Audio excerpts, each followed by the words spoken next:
გამარჯობა საქართველო, გიზა უჯარმელი ამერიკის შეერთებული შტატებიდან. ვიცი, დიდი ხანია აღარ მისაუბრია უძრავ ქონებაზე, იმ უძრავ ქონებაზე, რომლითაც მე ვარ დაკავებული. მაგრამ სულ ახლახანს ჩემს ქალაქში გამოჩნდა ერთი პატარა პროექტი, აი ზუსტადაც რომ პატარა პროექტი, ადამიანი, რომელსაც მე ეს სახლი მივყიდე, ეს იყო 3 წლის წინ, მან ეს სახლი იყიდა თავის შვილისთვის.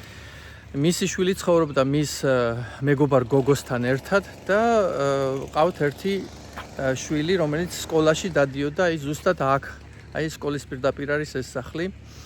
მაგრამ მოხდა ისე, რომ ამ ადამიანმა ჩაიდინა რაღაც დანაშაული, ასევე მისმა მეგობარმა გოგომ და ორივე აღმოჩნდა ციხეში და ამის შემდეგ შვილი, რა თქმა უნდა, მეთვალყურეობის ქვეშ არის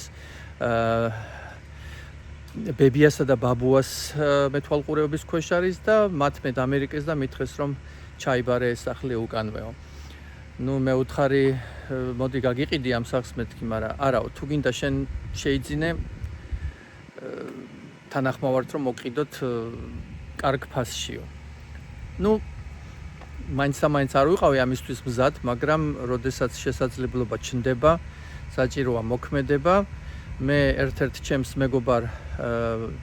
მეგობარ ადამიანს სტივს გადავულოცე ეს სახლი, უთხარი რომ მოდი სანახევროდ შევიძინოთ ეს სახლი და გავარემონტოთ. და აი ზუსტად ამით ვართ ახლა დაკავებული.